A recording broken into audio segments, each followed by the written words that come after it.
Jacqueline Kansime mwiza olukura PSFU itajeri Mbarara yashobora ku gavumenti ehindwira mu nkora yayo kandi obwaha sente neziraba muri za sako. Projects za government enyingi nkoko kureba grow eje y'abakyara nkoko kureba PDM nkoko kureba abantu bajejumbire munonga. Of recent they've been putting money into commercial banks azaba omuntu wahansa complaining agira ati itu 27 zero mu group zitu of box chi, so we cannot come to terms with commercial banks as echo government yachura ate sente enyinje tanchere kuzirabya omsakos so that abantu bitabahansa bakusavinga na sakos nabo baganyuremu. Right now tiki kusoboka akaba kamarera girabyaho budget bate kusakura tukusa mwenye advocacy terinto ja kufuna kintu in 1 year wena kwanza twika tugenda meso tugambe na government akonto itwakozereira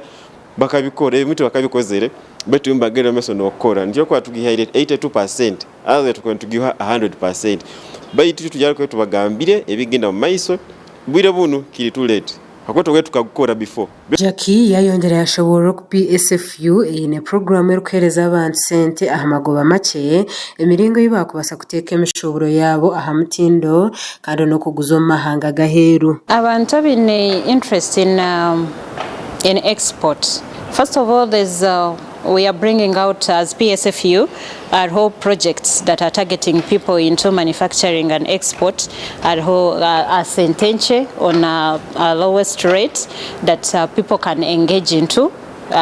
This one involves training them on how to package enjereiba kubasa kutebekana ebintu byabo bakabiteka Omutindo enjereiba kubasa kutandika kushomesa omuhingi abokuba when you talk of quality it starts from the farmer up to the consumer. Most of the time we look at the consumer. Edward Mugerwa orukora na Bank of Uganda yayereka credit schemes as government yerukutoma nkora ngo muringo go kwongera Omutindo mbyobuhingi is Small Business Fund.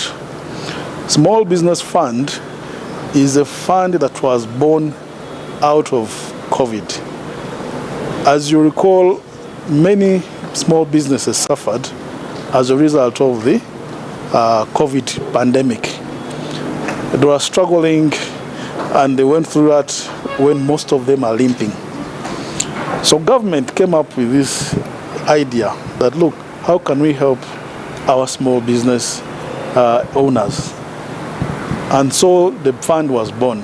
Ahari abo abatungira obuzubu ahawendwara ya COVID yashobora kubaterirwe hentandukwa okurugirira harubura umwoga gw'omuntu. What is interesting, what's attractive about these funds?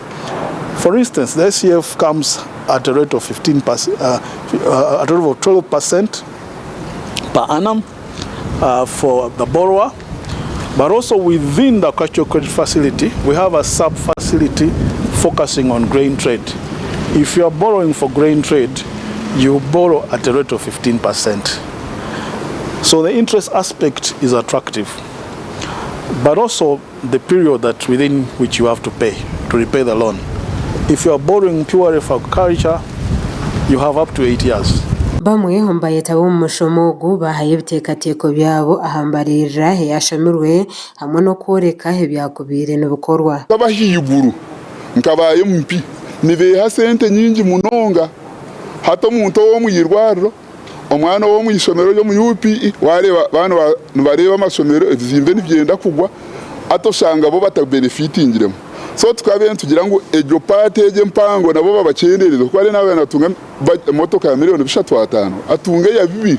I call upon obutwa turiyo mu engagement we had about STI. I know it is a noun from which supports business people from the government. Let also that money come to Mbarara zije Mbarara nitwe batuhabure okutwa kubasa kuzikozesa na nebinde bitongore. Gashakwa iyana kankwasa ahabwa Tayari West.